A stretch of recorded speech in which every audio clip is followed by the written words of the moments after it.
नमस्कार, welcome to my channel. मैं हूं मनीषा। दोस्तों, आज की वीडियो बिल्कुल हटके है और आप सभी के रिक्वेस्ट पर है। आप सभी के बहुत सारे कमेंट आते हैं कि दीदी आप हमें कुछ ऐसा उपाय बताएं जो हमारे बच्चों के लिए हो, बच्चों का मन पढ़ाई लिखाई में लगे, बच्चों में अच्छे संस्कार आएँ, बच्चे घर में प्रेम पूर्वक अपने बड़ों का सम्मान करें, आदर करें। और जब बच्चे अच्छे होंगे तो हमारा भविष्य अच्छा होगा, हमारा बुढ़ापा अच्छा होगा और हमारे देश का भी भविष्य अच्छा होगा। हमारे बच्चों से ही भविष्य बनता है हमारे देश का। तो ऐसा क्या करना चाहिए कि हमारे बच्चों में अच्छा गुण आए, अच्छे संस्कार आए?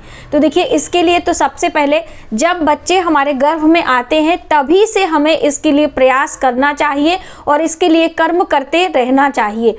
ठीक है, ऐसा नहीं है कि आपके बच्चे बड़े हो गए हैं उसके बाद आप उन्हें कोई कार्य सिखाते हैं तो उनमें थोड़ा सा परेशानी होती है। यदि आप गर्भ से ही बहुत सारी सावधानियां बरतते हैं तो आपका बच्चा एक अच्छा संस्कारी बच्चा पैदा हो सकता है। बहुत ही शुभ परिणाम आपके बच्चों में देखने को मिलते हैं। लेकिन अब समय निकल चुका है, आपका बच्चा इस दुनिया में आ चुका है और आपका बच्चा बड़ा भी हो चुका है, तब पर भी देर नहीं हुई है। आप कुछ अच्छे संस्कार अपने बच्चों में डाल सकते हैं। इसके लिए आपको धर्म कर्म करने चाहिए, पूजा पाठ करते रहना चाहिए और अपने बच्चों को अच्छी अच्छी चीज़ें, देखिए जब हम कोई चीज़ अपने बच्चों को सिखाते हैं तो वो कभी बच्चे सीखते नहीं हैं, हमेशा अनुकरण करते हैं, अनुभव करते हैं। तो इसलिए आप उनका माहौल, अपने घर का वातावरण इस तरह से रखें कि आपके बच्चे वो सीख पाएँ। ठीक है, तो इसलिए अपने घर का माहौल बिल्कुल सकारात्मक भरा रखें। अपने घर में कोई कलह कलेश, कोई फालतू की बातें आप बच्चों के सामने ना करें, जिससे उनके मन पर, उनके जीवन पर उसका बुरा प्रभाव पड़े। तो ये तो आपको एहतियात बरतनी है। अब आइए जानते हैं कि आपके बच्चे घर में हो चुके हैं, बड़े हो चुके हैं, तो क्या हम कैसे उनको संस्कारी बनाएं। इसके लिए 2-4 कार्य आपको अपनाने चाहिए अपने बच्चों को अच्छा बनाने के लिए, उनका मन पढ़ाई लिखाई में लगे। पहला कार्य तो आपको गायत्री मंत्र का जप करना चाहिए। गायत्री मंत्र अपने आप में अद्भुत परिणाम दिलाने वाला होता है। इससे हमारे बच्चों में अच्छे संस्कार आते हैं। ठीक है, तो अब गायत्री मंत्र आप कैसे पढ़ेंगे? आपका बच्चा छोटा है, आपका बच्चा 3 से 4 वर्ष का है, 5 वर्ष का है और वो बच्चा मंत्र पढ़ नहीं सकता है, तो आपको क्या करना है, आप स्वयं मंत्र पढ़ें। 108 बारी पढ़ें, 51 बारी पढ़ें, सुबह पढ़ें, शाम पढ़ें। आप गायत्री मंत्र का जप करें और जप करते समय 1 कटोरी में जल आप अपने पूजा स्थान पे, जहाँ पे आप मंत्रों का जप कर रहे हैं वहाँ पर आप रख लें। और जब आपका मंत्र पूरा हो जाए, जब पूरा हो जाए तो आप इस जल को अपने बच्चे को पिलाना प्रारंभ करें। देखें, इसका अद्भुत परिणाम आएगा। और अपने बच्चों के खाने पीने में आपको बहुत ध्यान देना है। कहने का अर्थ है कि आपको सात्विक भोजन खिलाना है। बहुत ज़्यादा फास्ट फूड, डिब्बा बंद चीज़ें आदि अपने बच्चों को आप ना खिलाएं। इससे बच्चों में आलस्य आता है, उनके बुद्धि का विकास कम होता है और बच्चों का शरीर स्थूल होता है, जिसके कारण वो चैतन्य नहीं रहते हैं। आलस्य घेरता है, तभी पढ़ाई लिखाई में मन नहीं लगता है। तो पहला कार्य तो हर माँओं को ये करना चाहिए। यदि आपका बच्चा गर्भ में है तो आप शिव के मंत्रों का जप करें, शिव जी की पूजा आराधना ज़्यादा करें, क्योंकि देखिए शिव भगवान की पूजा करने से जीवन दान मिलता है, हमारे जीवन का वरदान मिलता है। इसलिए जब आपके गर्भ में बच्चा है तो आप शिव जी की पूजा जरूर करें। ठीक है, तो दोस्तों ये बातें आपको ध्यान देनी है। अब आइए जानते हैं कि हमें क्या उपाय करने होते हैं कि जिससे हमारे बच्चों में अच्छे गुण आए, अच्छे संस्कार आएँ। तो आप उनकी संगत पे ध्यान दें कि उनकी जो दोस्ती है, उनका जो उठना बैठना है, कैसे बच्चों के साथ में है, क्योंकि देखिए संगत का असर बहुत ज़्यादा होता है। तो इसलिए आप उनके फ्रेंड सर्कल पर भी ध्यान देना है। और दूसरे, आपको अपने बच्चे के मस्तक पर दूध का टीका लगाना है। कच्चा दूध जो होता है उसका तिलक आपको हर दिन करना है। ठीक है, बच्चा आपका स्नान ध्यान नहीं करता है तो आप उसके हाथ पैर धुलाकर आप उसके कपड़े बदल दीजिए, थोड़े से गंगा जल का छींटा लगा दीजिए, क्योंकि जब भी हम कोई तिलक करते हैं तो बिना स्नान के तिलक नहीं किया जाता है, तिलक के नियम में आता है। तो आप इस तरह से करके बच्चों के मस्तक पर दूध का टीका आप ज़रूर लगवाएं। इससे आपके बच्चों का मन अच्छा होगा। जो दूध होता है वो चंद्र ग्रह से जोड़कर देखा जाता है।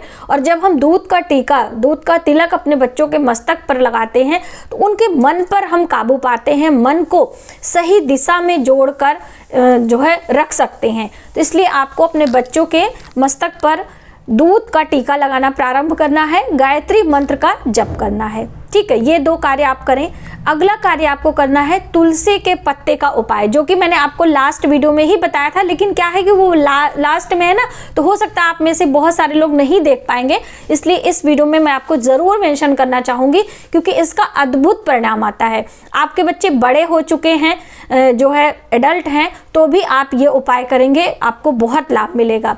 सबसे पहले तो भगवान सूर्य का दर्शन, सूर्य को जल देना प्रारंभ करवाएं, क्योंकि जो सूर्य है हमारी आत्मा के कारक होते हैं और सूर्य भगवान की कृपा से हमारे बहुत सारे कार्य स्वतः ही बन जाते हैं, अनजाने में ही। जैसे कि आप उगते हुए सूर्य को जल देना होता है, ये आप समझ लीजिए। यदि सूर्य नहीं दिखाई दे रहे हैं आपके घर से, तो आपको किसी मंदिर के प्रांगण में जाना है, आपको कहीं पब्लिक प्लेस में जाना है, पार्क में जाना है, जहाँ से सूर्य का दर्शन हो, तभी उसका परिणाम आपको शुभ मिल पाएगा। इसके लिए मैंने कई वीडियो दी है कि क्यों है, क्या है, बहुत सारे रीज़न आप लोग सवाल पूछते हैं, तो वो एक ही वीडियो में संभव नहीं हो पाता है। तो ये कार्य करवाना प्रारंभ करें। दूसरा, तुलसी के पत्ते सुबह सवेरे निहार मुंह, जैसे कि मैंने बताया था कि निहार मुंह, तो बहुत सारे लोग निहार मुंह नहीं समझते हैं। तो बासी मुंह यानी कि कुछ भी आपका बच्चा नहीं खाया है, ब्रश करने के बाद पहला आहार आपका तुलसी का पत्ता ही होना चाहिए। उपाय के लिए जब हम कोई कार्य करते हैं तो निहार मुंह यानी कि बिना कुछ खाए ब्रश के पहला आहार वही आपका होना चाहिए, और क्रश कर लें और पानी से निगल लें, क्योंकि उसे चाकू से काटा नहीं जाता, दांतों से चबा के खाया नहीं जाता है। तो ये आप ध्यान रखें। तुलसी का पत्ते का जो उपाय है ये बेहद शुभ परिणाम देता है, लेकिन थोड़ा लंबे समय तक आपको करना होगा। इसका रीजन भी मैंने आपको बताया था कि जो तुलसी होती है वो बुध ग्रह को रिप्रेजेंट करती है, बुध ग्रह से जोड़कर देखा जाता है, और बुध ग्रह हमारी बुद्धि को प्रखर बनाता है, बुद्धि को मजबूत बनाता है। तो इसलिए आपको बुधवार के दिन से अपने बच्चों को तुलसी के पत्ते खिलाना प्रारंभ करें। देखें एक दिन आपका बच्चा, उसका जो याददाश्त है वो काफ़ी अच्छा होगा, वो अच्छी अच्छी चीज़ों को ग्रहण करेगा और अपने आने वाले जीवन में उसका उपयोग सही समय पर कर पाएगा। देखिए, बच्चों को अच्छा बनाने के लिए हमें अपने घर पर जो वातावरण होता है उसका सबसे अहम रोल होता है। तो अपने घर का माहौल बहुत अच्छा रखें।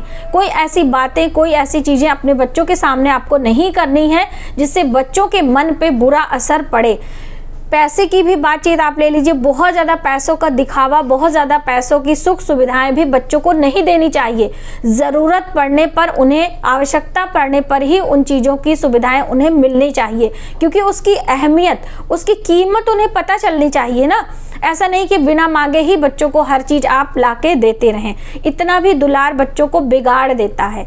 तो ये चीज़ें आपको ध्यान में रखनी है, ठीक है। और वैसे तो कहावत आपने सुनी होगी, बाढ़े पुत्र पिता के धर्म में, खेती उपजे अपने कर्म में, यानी कि जो पिता के कर्म होते हैं वही संस्कार हमारे बच्चों में आते हैं, और जो हमारी खेती होती है उसमें हम जिस तरह का बीज डालते हैं उस तरह का खेती, जिस तरह की देखभाल करते हैं वो उत्पन्न होती है। तो इसलिए पिता को अपने कर्मों में बहुत ज़्यादा ध्यान देनी है। अच्छे अच्छे कार्य आप करेंगे तो स्वतः ही आपके बच्चे अच्छे निकलेंगे ही, इसमें कोई दो राय नहीं है, ठीक है। क्योंकि जो बच्चे होते हैं हमारा जीन्स होता है, अगर हम विज्ञान की दृष्टि से देखें तो बच्चे हमारा ही अंश होते हैं, तो हमारा कहीं ना कहीं गुण उनमें आता है। तो आप इन बातों का ध्यान रखते हुए अपने बच्चों में अच्छे संस्कार दें, उनके खाने पीने का, रहने का अच्छी व्यवस्था करें। हमें पूरी उम्मीद है कि आपके बच्चे एक दिन आपके परिवार का, अपने देश का नाम जरूर रोशन करेंगे। आज के वीडियो में बस इतना ही। यदि हमारी जानकारी आपको थोड़ी सी भी हेल्पफुल लगे तो प्लीज़ हमारे वीडियो को लाइक करें, शेयर करें, सब्सक्राइब जरूर करें न्यू वीडियोस के लिए। मिलते हैं एक नई जानकारी के साथ नए वीडियो में, तब तक आप अपना ख्याल रखें। जय माता दी।